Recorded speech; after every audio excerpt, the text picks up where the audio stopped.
Reading from excerpts of A Course in Miracles, Chapter 29, The Awakening, Section 7, Seek not outside yourself. Seek not outside yourself, for it will fail, and you will weep each time an idol falls. Heaven cannot be found where it is not, and there could be no peace excepting there. Each idol that you worship, when God calls, will never answer in his place. There is no other answer you can substitute and find the happiness his answer brings.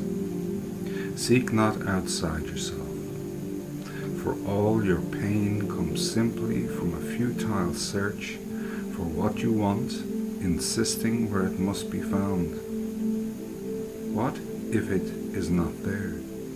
Do you prefer that you be right or happy? Be you glad that you are told where happiness abides, and seek no longer elsewhere. You will fail, but it is given you to know the truth and not to seek for it outside yourself. No one who comes here but must still have hope, some lingering illusion, or some dream that there is something outside of himself that will bring happiness and peace to him. If everything is in him, this cannot be so. And therefore by his coming he denies the truth about himself and seeks for something more than everything, as if a part of it were separated off and found where all the rest of it is not. This is the purpose he bestows upon the body, that it seek for what he lacks, and give it him what would make himself complete. And thus he wanders aimlessly about in search of something that he cannot find, believing that he is what he is not. The lingering illusion will impel him to seek out 1,000 idols, and to seek beyond them for 1,000 more, and each will fail him, all excepting one, for he will die, and does not understand the idol that he seeks is but his death. Its form appears to be outside himself, yet does he seek to kill God's Son within, and prove that he is victor over him. This is the purpose every idol has, for this the role that is assigned to it, and this the role that cannot be fulfilled. Whenever you attempt to reach a goal in which the body's betterment is cast as the major beneficiary, you try to bring about your death, for you believe that you can suffer lack, and lack is death. To sacrifice is to give up, and thus to be without, and to have suffered loss. And by this giving up is life renounced. Seek not outside yourself.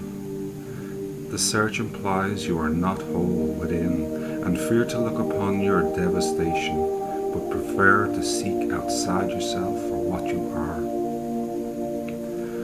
Idols must fall because they have no life, and what is lifeless is a sign of death.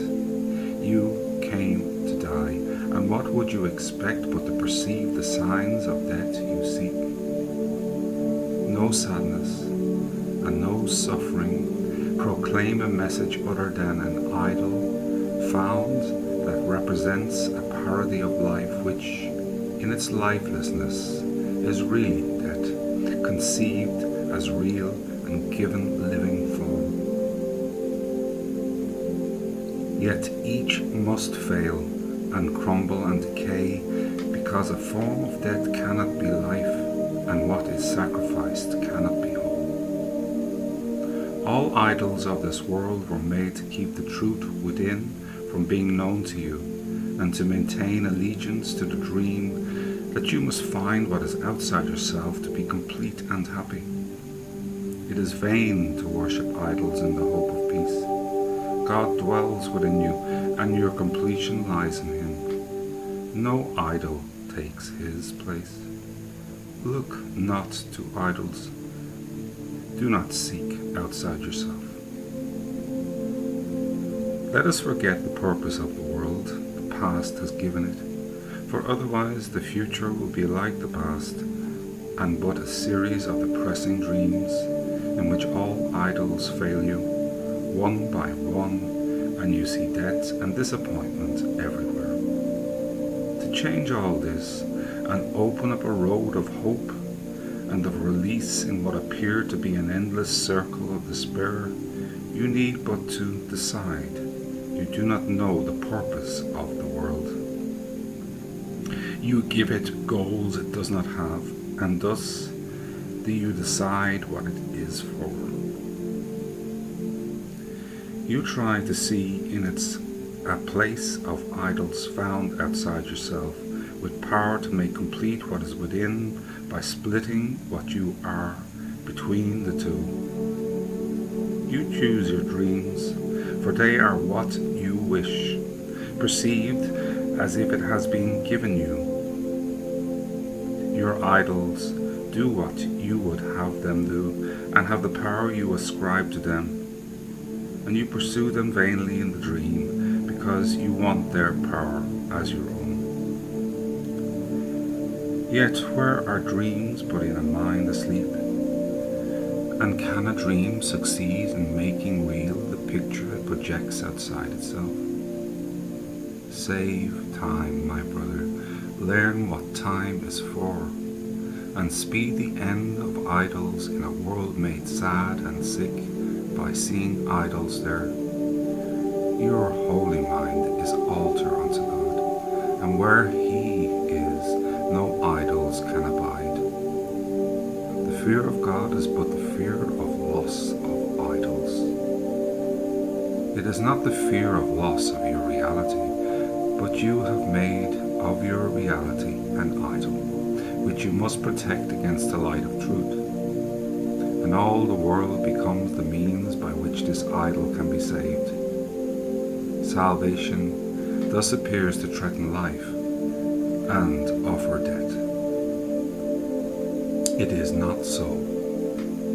Salvation seeks to prove there is no death, and only life exists.